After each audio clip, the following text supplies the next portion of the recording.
Hello friends, आप सभी का स्वागत है मेरे YouTube channel true love story पर। और मेरी कहानी माय डेविल हस्बैंड के नेक्स्ट पार्ट को शुरू करते हैं। जैसा कि हमने इसके पिछले पार्ट में देखा था, विंग, वांगजी, यांग यांग और हुआलिन ये सारे फ्लाइट में बैठकर अमेरिका के लिए जा रहे थे। वांगजी और हॉलिन नहीं जानते थे आखिर वो कहाँ जा रहे हैं और क्यों जा रहे हैं।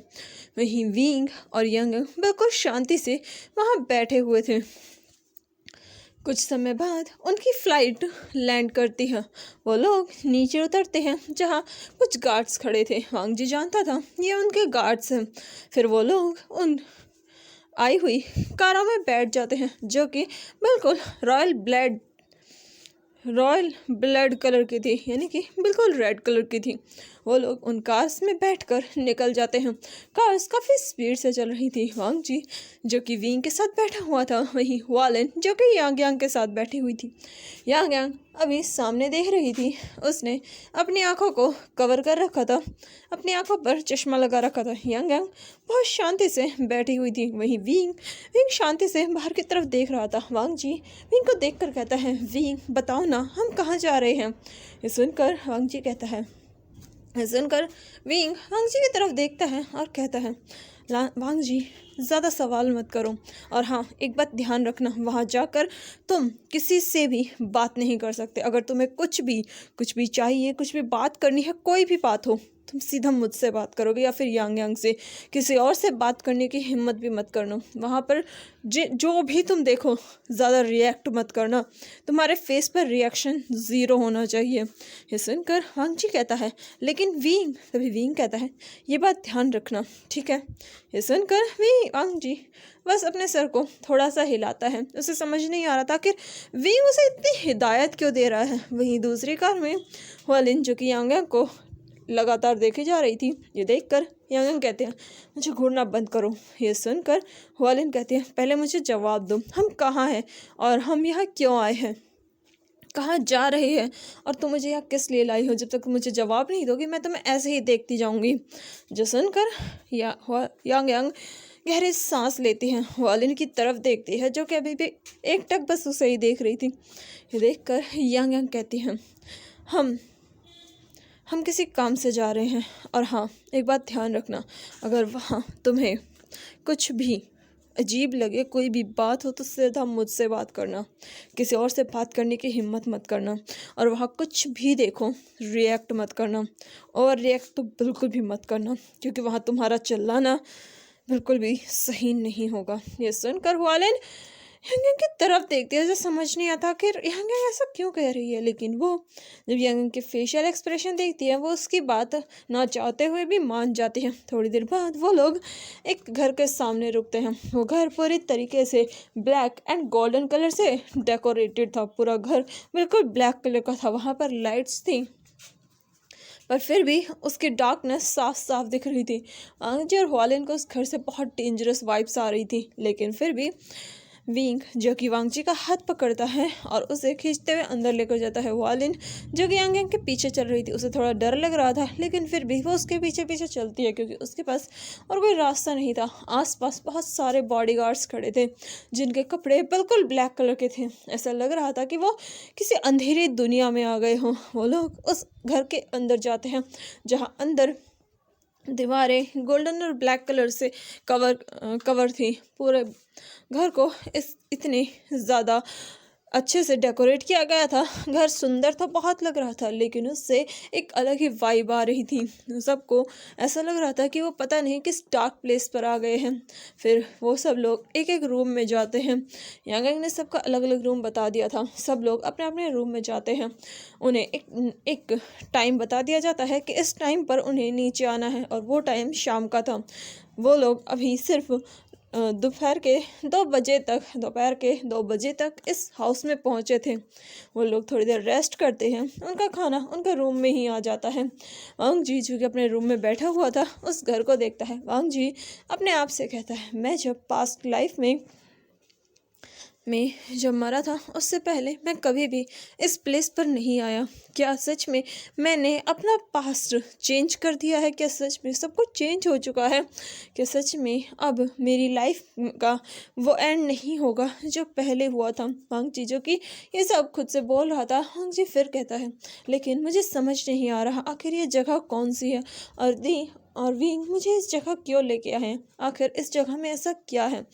वांग जी जो कि इस जगह को देख रहा था, वांग जी दरवाज़ा खोलता है, बाहर आता है, पूरी जगह को वहीं से ही देखने लगता है, क्योंकि विंग ने उसे मना किया था कि वो इस पूरे घर में नहीं घूम सकता। इसलिए वांग जी चुपचाप बस वहीं से ही घर को देखता है, अंदर आ जाता है। उसके रूम में एक भी विंडो नहीं थी। ये चीज़ वांग जी को अजीब लगती है, लेकिन वांग जी फिर शांति से वहीं बैठा रहता है, थोड़ा रेस्ट करता है, थोड़ा आराम करता है। फिर वो तैयार होता है, उसके कपड़े ऑलरेडी वहाँ आ चुके थे। वांग जी उन कपड़ों को देखता है जो कि ब्लैक कलर का सूट था। वांग जी उस ब्लैक कलर के सूट को कैरी करता है। फिर वो बाहर आता है। वहाँ पर एक बॉडीगार्ड खड़ा था जो कि वांग जी को अपने साथ चलने का कहता है। वांग जी उसके पीछे पीछे चलता है। थोड़ी दूर जाने पर वो बॉडीगार्ड रुक जाता है। तभी वांग जी देखता है उसके सामने विंग खड़ा है। विंग ने भी सेम उसकी तरह ही ब्लैक कलर के कपड़े पहने हुए थे। विंग वांग जी का हाथ पकड़ता है और उसे अपने साथ लेकर जाने लगता है। वांग जी को कुछ समझ में नहीं आता। विंग वांग जी को ले जाकर एक जगह आता है। ये जगह बहुत ज़्यादा लोगों से कवर थी। यहाँ पर बहुत सारे लोग थे। वांग जी नहीं जानता था कि ये लोग कौन है, लेकिन उन सबकी आंखों पर पट्टी बंधी हुई थी। ये देखकर वांग जी उन्हें पहचानने की कोशिश करता है। वांग जी उनके कपड़े को देखता है तो उसे समझ में आता है कि ये लोग बहुत हाई क्लास बिजनेस मैन्स हैं जो कि यहाँ पर मौजूद हैं।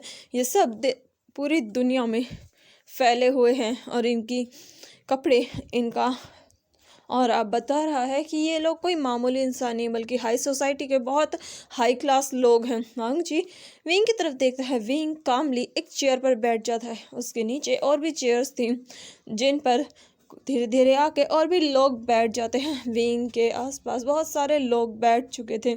वांग जी देखता है कि एक चेयर जो कि सबसे अलग थी, जो कि बिल्कुल रेड कलर की थी। विंग की चेयर जो कि उस चेयर की तरह ही थी, बिल्कुल किसी सिंहासन की तरह, वो ब्लैक कलर की थी।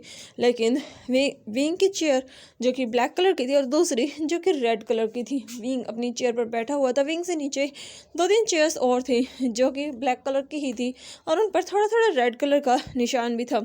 उनकी सीट ब्लैक थी और जहाँ पर उनकी कमर लगती थी वो जगह बिल्कुल रेड कलर की थी। वांग जी को समझ में नहीं आता आखिर ये सब हो क्या रहा है। वांग जी वहाँ पर उन लोगों को देखता है। तभी उन लोगों की आंखों से पट्टी हटा दी जाती है। वांग जी जिसके फेस पर एक मास्क था, ये मास्क उसे उसके कपड़ों के साथ ही मिला था। वांग जी ने उस ब्लैक कलर के मास्क को लगा रखा था। विंग ने भी ब्लैक कलर के मास्क को लगा रखा था। जैसे ही उनके आंखों से पट्टी हटती है वो लोग अपने सामने देखते हैं। वांग जी जैसे ही सामने देखता है वो शॉक हो जाता है। उसके सामने वैन रूहान और जिन गोंगशान बैठे हुए थे और वो भी अपने घुटनों पर। उनके साथ और भी बिजनेसमैन थे। वांग जी को समझ में नहीं आता आखिर ये दोनों यहाँ क्या कर रहे हैं। वांग जी हैरानी से उन्हें अपनी आंखें बड़ी करके देख रहा था। तभी विंग उसके हाथ को हल्का सा स्क्वीज करता है। ये फील करके वांग जी विंग की तरफ देखता है। विंग उसे आंखों से ही इशारे करता है कि वो ज़्यादा रिएक्ट ना करे। ये देख कर वांग जी बस अपने मुंह को बंद रखता है। वांग जी को समझ में नहीं आ रहा था आखिर ये सब चल क्या रहा है। वैन रूहान जिन गोंगशान यहाँ क्या कर रहे हैं और वो भी अपने घुटनों पर। वांग जी अपने मन में सोचता है क्या इन्हें विंग यहाँ लेकर आया है, लेकिन इन्हें देखकर नहीं लगता कि इन्हें विंग लेकर आया है। ये तो यहाँ बिल्कुल शांति से बैठे हुए हैं, ना चिल्ला रहे हैं ना चीख रहे हैं। ऐसा लग रहा है जैसे कि ये खुद अपनी मर्जी से यहाँ आए हैं। आखिर ऐसा कैसे हो सकता है, ये चल क्या रहा है यहाँ पर, मुझे कुछ समझ में नहीं आ रहा। मैं विंग से सवाल नहीं कर सकता। वांग जी जो कि अपने मन में बहुत सारे सवाल लेकर बैठा था वो ये सब देख रहा था। तभी अचानक हाँ जो खामोशी थी वो और भी ज़्यादा गहरी हो जाती है। विंग और वांग जी को कुछ कदमों की आवाज़ आती है। वांग जी अपनी नज़रें उस तरफ घुमाते हैं। वांग जी देखता है कि वहाँ हुआलिन और यांग यांग आ रहे थे। यांग यांग और हुआलिन दोनों ने ही रेड कलर के कपड़े पहने थे। यांग यांग ने रेड कलर का सूट पहना हुआ था, उसका कोट बिल्कुल रेड था, यहाँ तक कि उसकी शर्ट भी ब्लड रेड कलर की थी। ऐसा लग रहा था जैसे कि उसके कपड़े बिल्कुल ब्लड के कलर के हों। वो वहाँ पर उस रेड कलर की चेयर पर बैठ जाते हैं। उसके साइड में वांग जी की तरह ही हुआलिन खड़ी थी। यांग के फेस पर रेड कलर का मास्क था, वहीं हुआलिन के भी फेस पर रेड कलर का मास्क था। उसकी आंखों में भी हैरानी साफ साफ थी, और वो भी जब सामने ये सब देखती है उसे भी कुछ समझ में नहीं आता। वांग जी और हुआलिन वहाँ बिल्कुल हैरानी से खड़े थे, आखिर ये चल क्या रहा है। वहीं यांग यांग और विंग दोनों शांति से सामने देख रहे थे।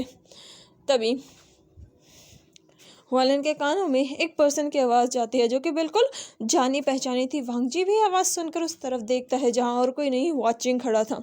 हुआचिंग को देखते ही वांग जी को झटका लगता है। हुआचिंग सबको देखता है और कहता है, तुम सब लोग यहाँ आए, अच्छा लगा तुम लोगों को देखकर।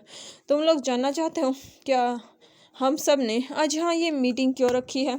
ये सुनकर वो सब लोग कहते हैं, जी मास्टर, हम जानना चाहते हैं आखिर ऐसा क्या हो गया जो आप लोगों ने इतनी अचानक हम सबको यहाँ बुलाया है। ये सुनकर वहाँ पर और एक और पर्सन खड़ा होता है जो कि और कोई नहीं, मोरेन था। मोरेन खड़ा होकर कहता है, हमने ये मीटिंग एक इम्पॉर्टेंट वर्क के लिए मंगवाई है, क्योंकि हमें पता चला है कुछ लोग हमारे यहाँ गद्दारी करने की कोशिश कर रहे हैं।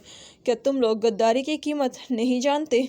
जो सुनकर सब लोग एक दूसरे को देखने लगते हैं। तभी हुआचिंग कहता है, गद्दार कौन है ये मैं बहुत अच्छे से जानता हूँ, और इसलिए हम उन गद्दारों को सज़ा ज़रूर देंगे।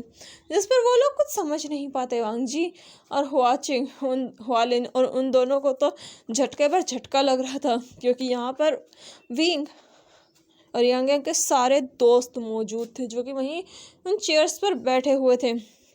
वांग जी जो कि सब कुछ देख रहा था। वहाँ पर कुछ लोग जो कि वहाँ बैठे हुए थे घुटनों के बल, उन्हें निकाला जाता है जो कि गद्दार थे। उन्हें देखकर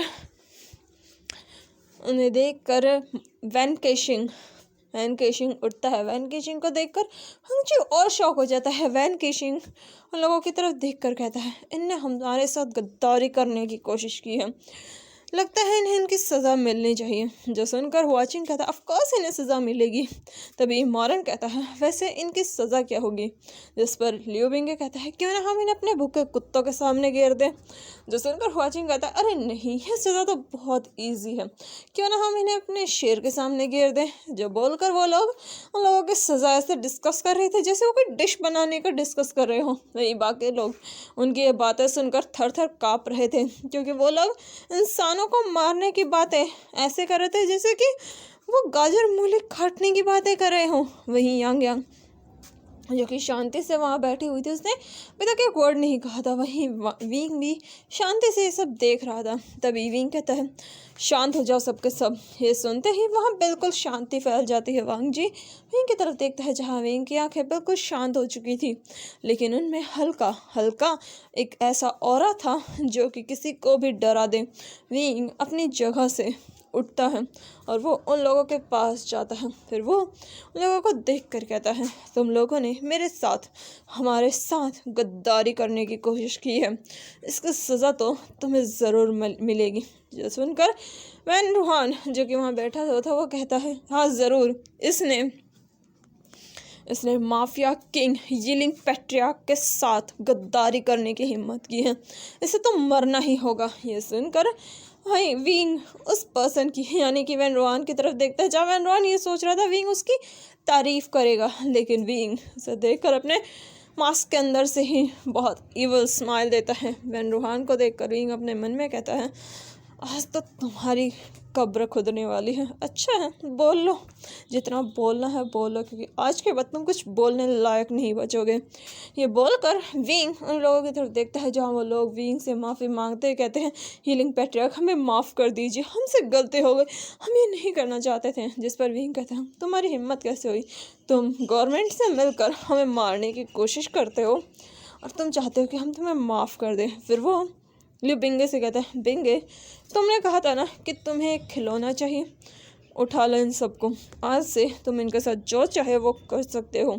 इन्हें तबाह करना है, इन्हें बर्बाद करना है, जो करना है बड़े शौक से करो। ये सुनकर लियो बिंगे के चेहरे पर बहुत बड़ी वाली स्माइल थी। लियो बिंगे कहता है थैंक यू हीलिंग पैट्रियार्क, इन लोगों को मेरे हवाले करने के लिए। आज मैं बहुत खुश हूँ, आखिर मुझे कुछ नए शिकार जो मिले हैं। जो बोलकर लियो बिंगे उन लोगों की तरफ देखता है। वहीं विंग फिर से अपनी चेयर पर जाकर बैठ जाता है। तभी एक पर्सन कहता है हीलिंग पैट्रियार्क, हमने आपके लिए वफादारी का बहुत ज़्यादा काम किया है, हम आपके लिए हमेशा से वफादार रहे हैं। ये सुनकर वाचिंग कहता है हाँ बिल्कुल, तुम सब हमारे लिए वफादार हो और इसीलिए हम तुम्हें तुम्हारी वफादारी का इनाम भी तो देते हैं। ये सुनकर विंग कहता है वैसे हम सब अब एक दूसरे के लिए वफादार हैं, एक दूसरे पर भरोसा करते हैं, क्या तुम सब लोग हम पर भरोसा करते हो? ये सुनकर सब लोग एक साथ कहते हैं जी हम आप पर बिल्कुल भरोसा करते हैं। वहीं ये देखकर विंग कहता है क्या तुम लोगों के अंदर थोड़ी सी भी क्यूरियोसिटी है हमारा फेस देखने की? ये सुनकर सब लोग खुश हो जाते हैं क्योंकि वो लोग सच में इन लोगों का फेस देखना चाहते थे। वहीं वैन रूहान और जिन गोंगशान तो काफ़ी खुश थे। वो खुशी से कहते हैं हाँ बिल्कुल हम आपका फेस देखना चाहते हैं, आखिर हम भी तो जाने यहाँ के किंग हीलिंग पैट्रियार्क कौन है। लेकिन वो लोग एक बार भी यांग यांग की तरफ नहीं देखते। वहीं यांग यांग जो कि सब कुछ शांति से देख रही थी, उसके चेहरे पर स्माइल थी जो कि मास्क के अंदर कवर थी। वहीं विंग कहता है ठीक है तो चलो आज मैं सबके सामने अपना फेस रिवील करता हूँ। ये सुनकर सब लोग खुश हो जाते हैं। तभी वहाँ से धीरे धीरे सब लोग अपना फेस रिवील करते हैं। सबसे पहले लियो बिंगे अपना फेस रिवील करता है। उसके फेस को देखकर वहाँ जो कुछ फीमेल्स मौजूद थी उनका तो जैसे दिल उनके शरीर से बाहर ही निकल जाएगा। उसके बाद मॉरन अपना फेस रिवील करता है। वो इतना ज़्यादा हैंडसम और चार्मिंग था कि सब लोग बस उसे देखते ही रह जाते हैं। उसके बाद वैन केशिंग को देखकर तो लड़के भी फ्लैट होने लगे थे। वहीं उसके बाद वाचिंग अपना फेस रिवील करता है। वाचिंग को देखकर सबको एक तरीके से चिल उनके शरीर में फैल जाती है। वाचिंग का चार्म तो बहुत हाई लेवल का था लेकिन उसका ऑरा बहुत ज़्यादा डार्क था। वाचिंग उन सबको अपनी ठंडी नज़रों से देखता है। उसके बाद विंग सबकी तरफ देखता है। विंग को देखकर उन सबकी हार्ट बीट और भी ज़्यादा तेज़ हो जाती है क्योंकि ये चारों मैन इतने ज़्यादा हैंडसम थे। तो हीलिंग पैट्रियार्क की ब्यूटी का तो क्या ही कहना। विंग अपने फेस से अपने मास्क को हटाता है। विंग का फेस देखकर सब लोग अपने दिल पर हाथ रख लेते हैं क्योंकि विंग बहुत ज़्यादा हैंडसम था। विंग को देखकर तो सब लोगों की हार्ट बीट जैसे रुकने ही वाली हो। वहीं दूसरी तरफ वैन रूहान और जिन गोंगशान जैसे ही विंग का फेस देखते हैं उनका चेहरा सफ़ेद पड़ जाता है। वो जितना एक्साइटेड हीलिंग पैट्रियार्क का फेस देखने के लिए थे, विंग का फेस देखकर उनकी एक्साइटमेंट तो उनके कदमों में गिर चुकी थी क्योंकि हीलिंग पैट्रियार्क वुशियान था। ये देखते ही रूहान और जिन गोंगशान जो कि घुटनों के बल बैठे थे वो सीधा ज़मीन पर गिर जाते हैं। उनके पैरों के नीचे से ज़मीन खिसक चुकी थी। वहीं ये देखकर विंग के चेहरे पर एक तिरछी स्माइल आती है। फिर वो वांग जी की तरफ देखता है। वांग जी उसका इशारा समझ जाता है और वो भी अपने फेस से मास्क रिवील करता है। वहीं वांग जी का फेस देखकर तो उनको तो ऐसा मन करा तो गड्ढा खोद कर यहीं मर जाए। तभी सबकी नज़र यांग यांग पर जाती हैं। सब लोग यांग यांग की तरफ देखते हैं लेकिन फिर वो सब लोग अपनी नज़रें झुका लेते हैं। ये देखकर यांग यांग वहाँ अपने उस प्लेस से खड़ी होती है। यांग यांग धीरे धीरे नीचे आती हैं। यांग यांग को देखकर वो सब लोग थोड़ा डर रहे थे। उनके पसीने जो कि विंग को देखकर तो सिर्फ उनके हाथ पैर काँप रहे थे लेकिन यांग यांग को देखकर उनके ठंडे पसीने छूट रहे थे। यांग यांग उन लोगों के पास आकर बिल्कुल शांत आवाज़ में कहती है क्या तुम लोग मेरा फेस भी देखना चाहते हो? ये सुनकर सब लोग डर जाते हैं। वहीं वैन रूहान और जिन गोंगशान अपने मन में कहते नहीं ये नहीं होना चाहिए। अगर ये वो निकली तो हम इस दुनिया में भी रहने लायक नहीं बचेंगे, हम बर्बाद हो जाएंगे, हम मर जाएंगे, हम तबाह हो जाएंगे। नहीं ये नहीं हो सकता। और ये बोलते हुए वो लोग बहुत ज़्यादा डर रहे थे। उनका डर उनकी आंखें साफ साफ चीख कर बता रही थी। वहीं यांग यांग उनकी आंखों में वो खौफ, इतना गहरा खौफ देखकर उसके चेहरे की स्माइल और भी ज़्यादा भी ज़्यादा डेंजरस होती जा रही थी। यांग यांग उन सब की तरफ देख कर कहते, तुम सब लोग मेरे लिए बहुत ज़्यादा लॉयल रहे हो, तुमने हमेशा हमारे काम को पूरी शिद्दत से किया है, तो हमारा भी फ़र्ज़ बनता है तुम्हारे लिए इतना तो हम कर ही सकते हैं। और ये बोलकर यांग यांग अपने फेस को से उस मास्क को रिमूव करती है, और जैसे ही सब लोग यांग यांग का फेस देखते हैं, आधे से ज़्यादा बिजनेसमैन जो कि यांग यांग के साथ काम करते थे, उनके उनके तो बहुत बुरे हाल हो जाते हैं। उनके ऊपर तो आसमान टूट पड़ा था, क्योंकि यांग यांग जो और कोई नहीं बल्कि डार्क वर्ल्ड की क्वीन है, जिसके आगे दुनिया की हर बुराई, दुनिया का हर माफिया अपना सर झुकाता है। वो और कोई नहीं, लैंड कॉर्पोरेशन की चेयरमैन है। उन सबको झटका लग चुका था। वही हुआ लेन अपने फेस से मास्क रिवील करती है। वाचिंग उसे देखकर बिल्कुल शौक नहीं था, क्योंकि उसे यांग यांग ने पहले इन्फॉर्म कर दिया था कि उसकी बहन को लेकर जा रही है। वाचिंग को इससे कोई दिक्कत नहीं थी, वो तो खुश था, आखिर उसकी बहन को उसका प्यार मिल जाए तो वो और क्या चाहता है। वही यांग यांग उन सब की तरफ देखती है। ज़्यादा से ज़्यादा लोगों ने अपने सर बिल्कुल झुका दिए थे, लेकिन सिर्फ 2 लोग ऐसे थे जो कि वहाँ पागलों की तरह बस अपना मुंह फाड़ कर देख रहे थे। उन्हें तो यकीन नहीं हो रहा था, उनकी तो दुनिया तबाह हो चुकी थी सिर्फ इन 2 लोगों का चेहरा देखकर। ये देखकर यांग के चेहरे पर एक छोटी सी लेकिन बहुत ज़्यादा डेंजरस स्माइल थी। यांग सबकी तरफ देख कर कहते हैं, तो तुम सब ने मेरा फेस देख लिया ना। यह सुनकर सब लोग कहते हैं, थैंक यू माय लॉर्ड, आपने अपना फेस रिवील किया, हम इस चीज़ को नहीं भूलेंगे। जो सुनकर यांग यांग कोई जवाब नहीं देती, वो फिर से अपनी प्लेस पर जाकर बैठती है। वहीं वालेन बिल्कुल शांति से ये सब देख रही थी। उसे अब पता चल चुका था कि यांग यांग और कोई नहीं, वो पर्सन है जिसे पूरे एशिया में सबसे डेंजरस पर्सन कहा जाता है, जिसे क्राइम की दुनिया का बादशाह कहा जाता है। वहीं वांग जी ये देखकर हैरान था कि विंग येलिंग पैट्रियार्क है, वो येलिंग पैट्रियार्क जिसे क्रिमिनल की लिस्ट में 2nd पोजीशन मिली हुई है, जिसको सारी दुनिया की पुलिस ढूंढ रही है। लेकिन येलिंग पैट्रियार्क कौन है ये कोई नहीं जानता। येलिंग पैट्रियार्क के कारनामे इतने भयानक हैं कि कोई उसे बिट्रे करे तो वो सिर्फ उस इंसान को नहीं बल्कि उसके पूरे ख़ानदान का नामो निशान मिटाने वाला पर्सन है। वांग जी हैरान था इन 2 लोगों की सच्चाई जानकर। उसकी बहन जो कि एक इतनी ज़्यादा डेंजरस पर्सन है। वांग जी सदमे में पहुंच चुका था। वही वालेन की सेम कंडीशन थी। दोनों को तो ऐसा लग रहा था कि उन्होंने किन लोगों से प्यार कर लिया है। वांग जी की तो और ज़्यादा बुरी हालत थी, क्योंकि उसका बॉयफ्रेंड येलिंग पैट्रियार्क, उसकी बहन डार्क वर्ल्ड की क्वीन। वांग जी को तो ऐसा लग रहा था उसके साथ धोखा हुआ है, बहुत ज़्यादा बड़ा धोखा। वांग जी अपने मन में कहता है, पास्ट लाइफ में वेंचिंग ने कहा था कि मेरे पास 2 प्रोटेक्टर हैं। मुझे लगा था कि सिर्फ बिजनेस के मामले में, लेकिन आज समझ में आ रहा है वेंचिंग ने ये क्यों कहा था। शायद उसे भी नहीं पता था कि मेरी बहन और कोई नहीं, डार्क वर्ल्ड की वो क्वीन है जिसे दुनिया शैतान कहती है, जिसे दुनिया डबल कहती है। और मेरा बॉयफ्रेंड उस शैतान के साथ काम करता है। दोनों के दोनों शैतान मेरी ज़िंदगी में है, और मैं खुद को शैतान कहने की गलती करता था। मैं कितना बड़ा बेवकूफ़ हूँ। और ये बोलते हुए वांग जी अपने मन में ही चिल्ला रहा था, चीख रहा था, रो रहा था। उसे समझ नहीं आ रहा था कि वो क्या करे। हालांकि एक तरफ उसे खुशी थी कि वो कुछ भी कर सकता है, लेकिन उसका जो झटका लगा था वो बहुत ज़्यादा था। थोड़ी देर बाद ही मीटिंग ही एंड होती है, जहाँ थोड़े बहुत प्लान्स बताए जाते हैं, जो कि वांग जी सुनता है। विंग उन्हें एक्सप्लेन करता है, और उसके बाद वो सब लोग अपने अपने रूम में जाने लगते हैं। विंग जो कि अपने रूम में जा रहा था, वो वांग जी से कहता है, मेरे रूम में आओ।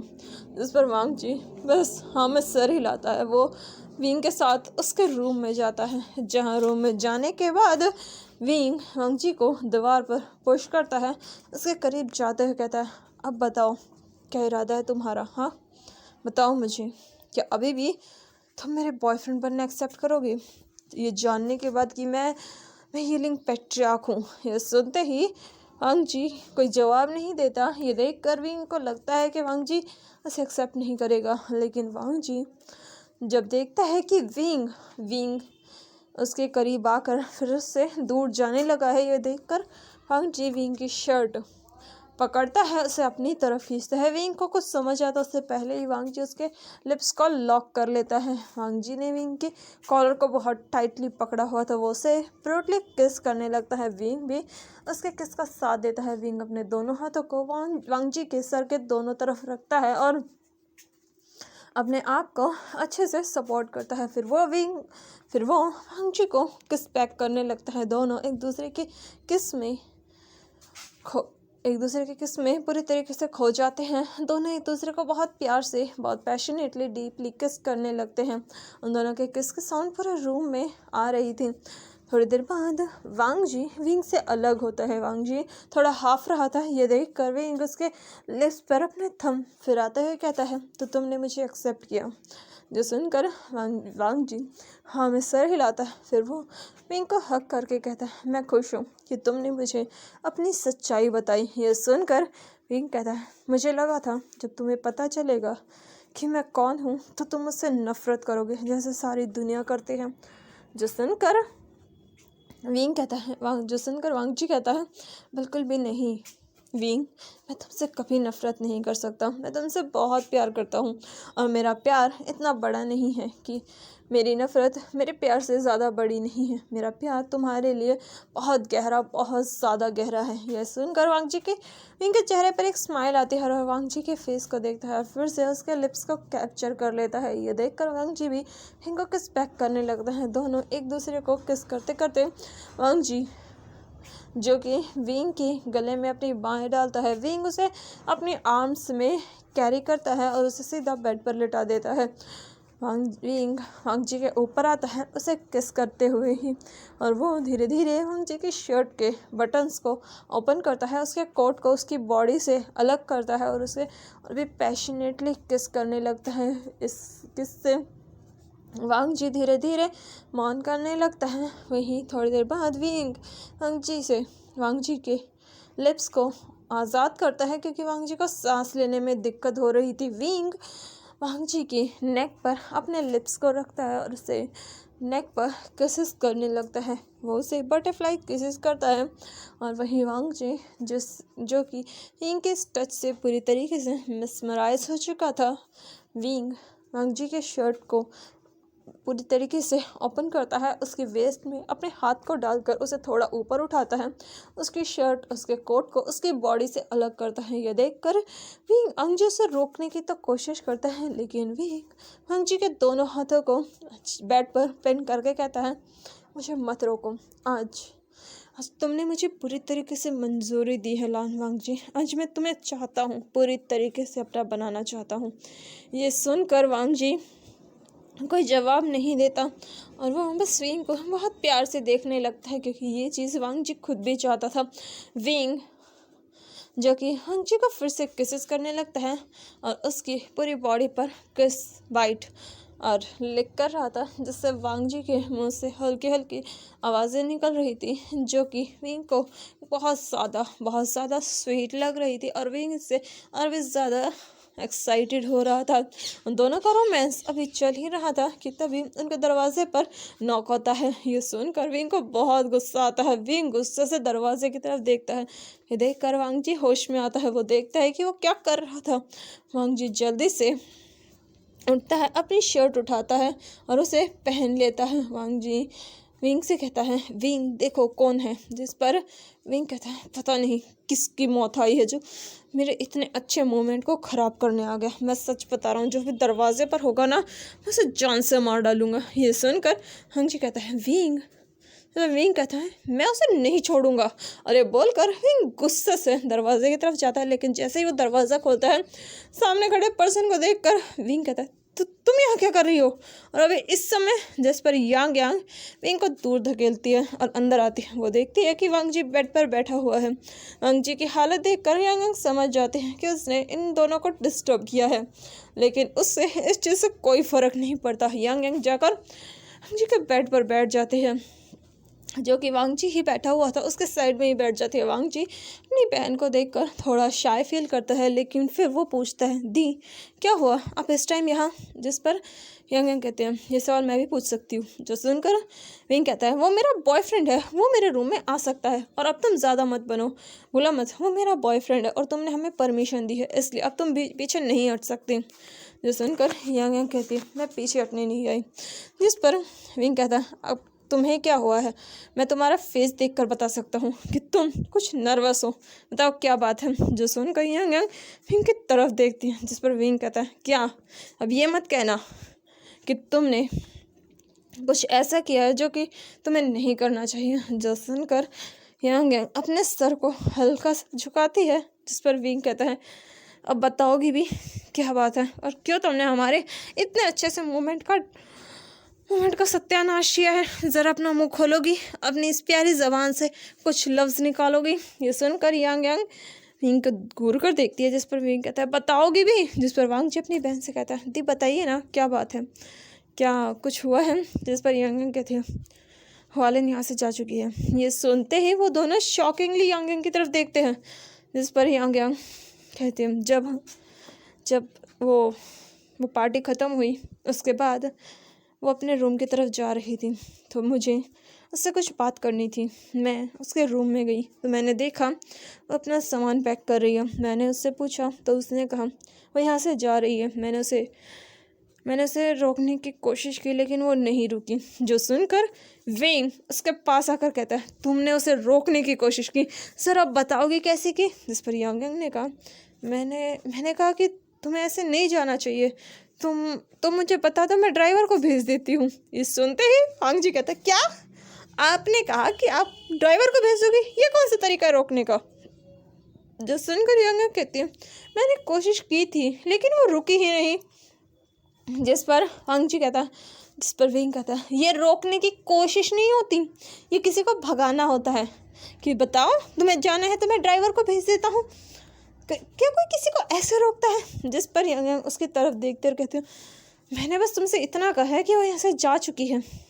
इस पर विंग कहता है, तो क्या, गई तो गई, अब ये मत कहना कि तुम्हें उसकी फ़िक्र हो रही है। अगर ऐसी बात है तो खुद जाकर ढूंढो, और वैसे भी वो तुम्हारी गर्लफ्रेंड बनने वाली है, मेरा उससे कोई लेना देना नहीं है। ये सुनकर यांग यांग कहते हैं, मैं बस तुम्हें इतना बताने आई थी, वो यहाँ से जा चुकी है और इसका मतलब हम लोग भी यहाँ से जा रहे हैं, अपना सामान पैक करो। जिस पर विंग कहता है, बिल्कुल भी नहीं, हम यहाँ कुछ टाइम रुकेंगे। जिस पर यांग यांग कहते हैं, बिल्कुल नहीं, तुम्हें रुकना है तो रुको, मैं अपने भाई को लेकर जा रही हूँ। जिस पर विंग कहता है, बिल्कुल भी नहीं, वांग जी मेरे साथ रुकेगा। और ये बोलकर वो वांग जी का हाथ पकड़ने के लिए बढ़ता है, लेकिन तभी यांग यांग वांग जी का हाथ पकड़ते उसे खींचते हुए अपने साथ लेकर जाती है। वांग जी तो कुछ बोल ही नहीं पाता। इन दोनों के बीच की लड़ाई में बेचारा वांग जी फंस चुका था। यांग यांग वांग जी को अपने रूम में लेकर आती है और कहती है, जाओ अपने कपड़े लेके आओ। फिर वांग जैसे जाने लगता है, यांग यांग कहते, रुको, तुम बाहर मत जाओ, तुम जाओगे तो तुम्हें पकड़ लेगा, तुम मेरे रूम में ही रुको, मैं अपने कपड़े लेकर आती हूँ, फिर बॉडीगार्ड तुम्हारे कपड़े ले आएगा, उसके बाद हम लोग चलते हैं। ये सुनकर वांग जी अपनी बहन की तरफ देखता है, पूछता है, दी क्या आपको सच में हुआलिन की फ़िक्र हो रही है? जिस पर यांग यांग उसकी तरफ देखकर अपनी नज़रें दूसरे तरफ करके कहती है, नहीं, मुझे उसकी फ़िक्र नहीं है, मुझे बस अपने काम की फ़िक्र है। वैसे भी कल मेरी एक इम्पॉर्टेंट मीटिंग है और मुझे वहाँ जाना है। जो सुनकर वांग जी कहता है, आपको सच में इम्पॉर्टेंट काम है? जिस पर यांग यांग कहते हैं, तो क्या मैं मजाक कर रही हूँ? जिस पर विंग कहता है, नहीं, मैं तो बस ऐसे ही पूछ रहा था। जो सुनकर यांग यांग अपने कपड़े लेती है, जो कि थोड़े बहुत ही थे, उन्हें लेकर वो वहाँ से वांग जी के कपड़े लेकर जाने लगती है। तभी वहाँ पर विंग आता है। विंग उसे देखकर मुंह बनाकर कहता है, बस हमारी शादी होने दो और तुम्हारी शादी हो जाए। मैं सच में वांग जी को लेकर 2 महीने के लिए हनीमून पर जाने वाला हूँ। ये सुनकर वांग जी के चिक्स हल्के से रेड होते हैं, लेकिन वो फिर कार में बैठ जाता है। वांगजी के पास ही बैठता है। वो यांग यांग को गुस्से से घूर रहा था। वहीं यांग यांग को कोई फ़र्क ही नहीं पड़ता और वो दोनों एयरपोर्ट के लिए निकल जाते हैं। वो तीनों एयरपोर्ट पर पहुंचते हैं तो वहाँ देखते हैं कि वहाँ पर और भी बाकी सभी लोग भी मौजूद थे। ये देखकर यांग यांग कहते हैं, तुम लोग यहाँ? जिस पर वाचिंग कहता है, मुझे पता चला हुआलिन यहाँ से निकल चुकी है, इसलिए मैं उसके पीछे जा रहा था। तुम्हें तो पता है शिलियन भी घर पर नहीं है। जो सुनकर यांग यांग कहते हैं, तुम्हें जाने की ज़रूरत नहीं है, मैं देख लूँगी। जिस पर वाचिंग कहता है, नहीं, मैं अपनी बहन को ऐसा अकेले नहीं छोड़ सकता। जो सुनकर यांग यांग वाचिंग की तरफ देखती है। जिस पर वाचिंग कहता है, मुझे ऐसे मत देखो। आई नो मेरी बहन तुमसे प्यार करती है, लेकिन तुम दोनों भी एक दूसरे को ऑफिशियली डेट नहीं कर रहे, इसलिए मैं अपनी बहन को ऐसे किसी अनजान इंसान के साथ नहीं छोड़ सकता। ये सुनकर विंग हंसते कहता है, देखा, अब तो इसने तुम्हें अनजान इंसान तक कह दिया। सोच लो, अगर हुआलिन की शादी किसी और से हो गई तो ये तो तुम्हें उसके आसपास भी नहीं भटकने देगा। जो सुनकर यांग यांग कोई जवाब नहीं देती और फिर वो सब लोग पर्सनल फ्लाइट में बैठकर वापस आ जाते हैं। वहीं दूसरी तरफ हुआलिन जो कि अपने घर से जो कि यांग यांग की सारी सच्चाई जानने के बाद वहाँ से आ चुकी थी। वो काफ़ी गुस्सा थी क्योंकि यांग यांग ने उसे कुछ भी नहीं बताया। हालांकि उसे इस चीज़ से कोई फ़र्क नहीं पड़ता कि यांग यांग क्या है, उसने क्या किया है, लेकिन उसे बस एक चीज़ से फ़र्क पड़ता था कि ये सच्चाई इस तरीके से देखी। यांग यांग ने उसे खुद कुछ नहीं बताया। ये चीज़ उसे हर्ट कर रही थी, लेकिन वो क्या कर सकती थी। यांग यांग तो उससे प्यार ही नहीं करती। हुआलिन काफ़ी ज़्यादा परेशान थी, लेकिन फिर उसे याद आता है यांग यांग ने कहा था, अगर मेरी सच्चाई जानने के बाद भी तुम मुझसे प्यार करती हो तो मैं तुम्हें एक्सेप्ट करूँगी। ये याद करके हुआलिन अपने सर पर हाथ रख कर कहती, मैं क्या करूं? तुम्हारी सच्चाई जानने के बाद भी मेरा प्यार तुम्हारे लिए कम नहीं हो रहा। मैं अभी भी तुमसे बहुत ज़्यादा प्यार करती हूं। और ये सोचकर हुआलिन की आंखों में आंसू आते हैं, लेकिन फिर वो खुद से कहती है, लेकिन मैं चाहती हूँ कि तुम खुद मुझे बताओ कि तुम्हारे दिल में भी मेरे लिए फीलिंग है। और ये बोलकर हुआलिन वहीं बेड पर बैठ जाती है। हुआलिन जो कि बेड पर बैठी हुई थी, तब इसका फ़ोन रिंग करता है। वो देखते हैं कोई अननोन नंबर से उसे कॉल कर रहा है। हुआलिन जैसे ही फ़ोन उठाते हैं, दूसरी तरफ से आवाज़ आती है, तुम जहाँ भी हो यहाँ आओ, तुम्हारा ब्रदर इन लॉ मेरे कब्ज़े में है। ये सुनकर हुआलिन कहते हैं, अबे तू है कौन? और पहली बात, मेरा ब्रदर इन लॉ तेरे पास क्या कर रहा है? मेरा ब्रदर इन लॉ कंट्री से बाहर है। ये सुनकर वो पर्सन कहता है, हाँ वो कंट्री से बाहर ही था, लेकिन मैंने उसे बुला लिया और अब वो मेरे कब्ज़े में है। अगर तुम्हें यकीन ना हो तो मैं वीडियो कॉल करूं? ये बोलकर वो पर्सन बिना हुआलिन की कोई बात सुने वीडियो कॉल करता है, जहां हुआलिन देखती है कि सच में शिलियन उस पर्सन के पास है और उस पर्सन ने शिलियन के गर्दन पर वेपन रखा हुआ है। ये देख कर हुआलिन काफ़ी ज़्यादा परेशान हो जाती है। वो अपने ब्रदर को फ़ोन करती है। वाचिंग जो फ़्लाइट में था वो फ़ोन नहीं उठा पाता। हुआलिन काफ़ी ज़्यादा परेशान हो जाती है। वो उस पर्सन के पास जाने लगती है क्योंकि उसके पास और कोई रास्ता नहीं था। वो शिलियन को इस तरीके से मुसीबत में नहीं देख सकती। हुआलिन अपनी कार लेकर वहाँ पहुँचती है। जब वो वहाँ जाती है और देखती है कि ये और कोई नहीं बल्कि वैन चाओ था, वैन रोहान का थर्ड चाइल्ड,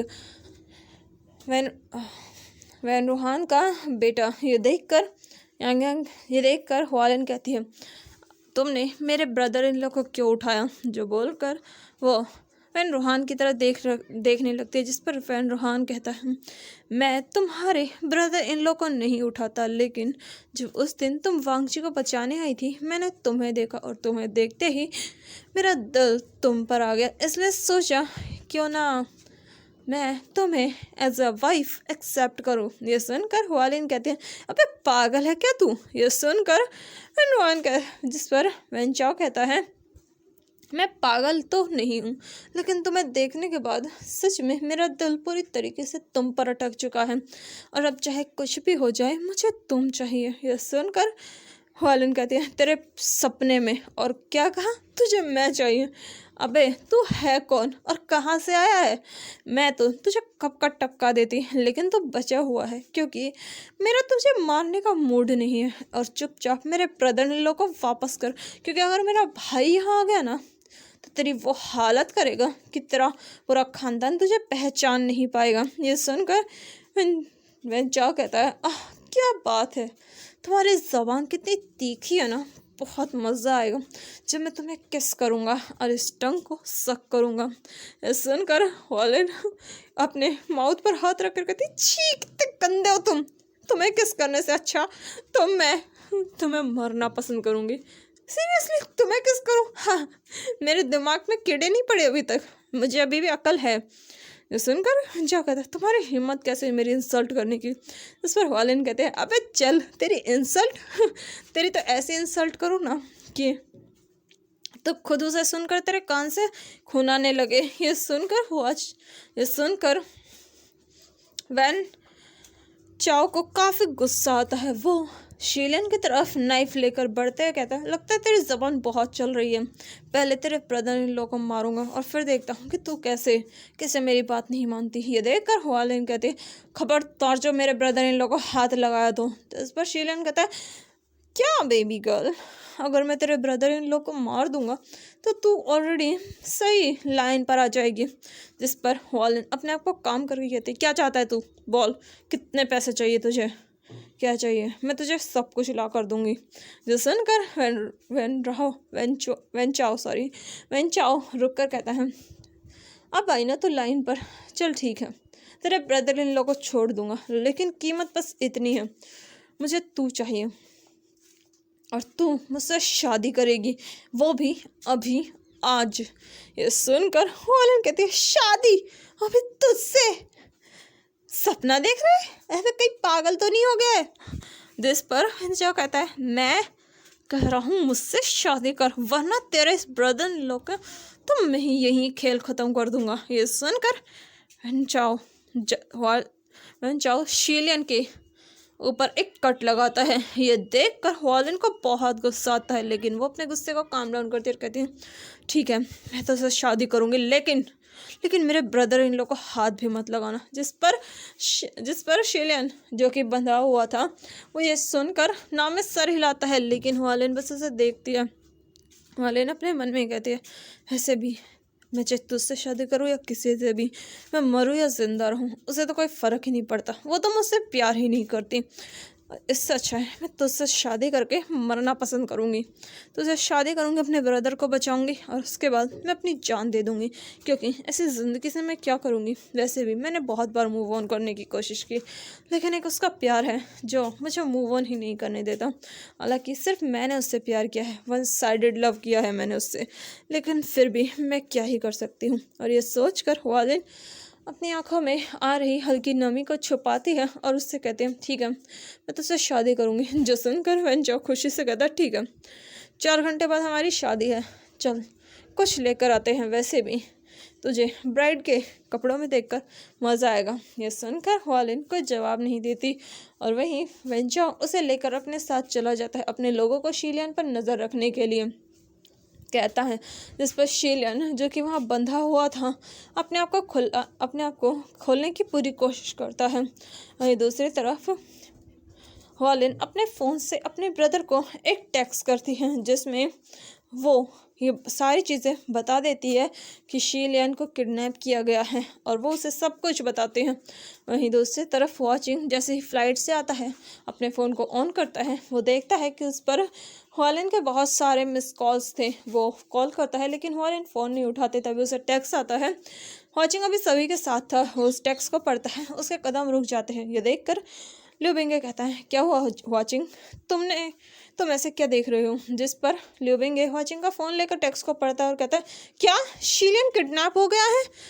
ये 1 मिनट, क्या ये वेन चाओ ने किया है। जिस पर वाचिंग कहता है, मैं उसे जिंदा नहीं छोड़ूंगा, उसकी हिम्मत कैसे है मेरे शीलियन को किडनैप करने की, आज तो वो गया काम से। वहीं यांग जो कि आगे चल रही थी उसकी बात सुनकर वो रुक कर वाचिंग की तरफ देख कर कहती है, क्या कहा, शीलियन किडनैप हो चुका है। जिस पर वाचिंग कहता है, मैं जा रहा हूँ उसे बचाने के लिए। जिस पर विंग कहता है, मैं भी तेरे साथ आ रहा हूँ। जो सुनकर वाचिंग हाँ करता है। वाचिंग और उसके दोस्त निकल जाते हैं। यांग उनके साथ नहीं जाती, वो विंग को लेकर वांगची को लेकर वहाँ से निकल जाती हैं, क्योंकि वो ज़्यादातर इन मैटर्स में नहीं आती जब तक बात बड़ी ना हो। वहीं दूसरी तरफ वाचिंग और बाकी सब लोग जल्दी उस जगह पहुंच जाते हैं। उन सभी गार्ड्स को मारना उनके लिए चुटकियों का खेल था। वो लोग सबको ख़त्म करते हैं, सीधा शीलियन के पास जाते हैं जहां शीलियन को वो लोग उन रस्सियों से आज़ाद करते हैं। शीलियन को एक डंडे पर बांधा हुआ था। शीलियन अपने हाथों को खुलवाता है और वो हुआचिंग को हक करता है। हुआचिंग जैसे ही शीलियन को देखता है वो उसे चेक करता है। शीलियन की बॉडी पर सिर्फ 1 या 2 कट थे। हुआचिंग को बहुत गुस्सा आता है। ये देख कर शीलियन कहता, हुआचिंग अभी ये गुस्सा करने का समय नहीं है, हमें हुआलिन को बचाना होगा। ये सुनकर विंग शॉकिंगली पूछता है, हुआलिन उसे क्या हुआ है? वो तो आई थी ना, वो तुम्हें बचाने क्यों नहीं आई? जिस पर शीलियन कहता है, वो मुझे बचाने आई थी, लेकिन वो वेन चाओ, और ये बोलकर वो उन्हें सब कुछ बताता है कि वेन चाओ ने हुआलिन के साथ क्या किया और क्या कुछ कहा। ये जानकर विंग कहता है, ये कैसे हो सकता है? वो उस वेन चाओ से शादी करेंगी? उसका दिमाग खराब है। जिस पर शीलियन कहता है, उसने मुझे बचाने के लिए किया, लेकिन मैंने उसकी आंखों में बहुत अजीब सा देखा। ऐसा लग रहा था कि वो शादी के बाद कुछ और करने वाली है। मुझे बहुत डर लग रहा है। हुआचिंग कुछ करो। जिस पर हुआचिंग कहता है, मैं उसे जिंदा नहीं छोड़ूंगा। जो बोलकर हुआचिंग वहाँ से जाने लगता है, तभी विंग के दिमाग में कुछ आता है और वो उसका हाथ पकड़ कर कहता है, रुको, तुम उसे बचाने नहीं जाओगे। यह सुनकर हुआचिंग कहता है, क्या बकवास कर रहे हो विंग? उसने मेरी बहन को किडनैप किया है और तुम चाहते हो कि मैं उसे बचाने ना जाऊं? क्या चाहते हो तुम? हाँ, क्या वो मेरी बहन की ज़िंदगी बर्बाद कर दे? ये सुनकर विंग कहता है, तुम्हारी बहन की ज़िंदगी बर्बाद नहीं होगी, लेकिन उसकी ज़िंदगी ज़रूर तबाह होगी। ये बोलकर वो शीलियन की तरफ देख कर कहता है, क्या तुम दोनों चाहते हो कि हुआलिन सेफली आए और वो पूरी लाइफ खुश रहे? जिस पर हुआचिंग कहता है, क्या बकवास कर रहे हो, अभी हमारे पास इसका टाइम नहीं है। जिस पर विंग कहता है, हमें इस मैटर को यांग को देना चाहिए। ये सुनकर हुआचिंग कहता है, लेकिन क्यों? जिस पर विंग कहता है, मेरी बात मानो, ये मैटर यांग को दो।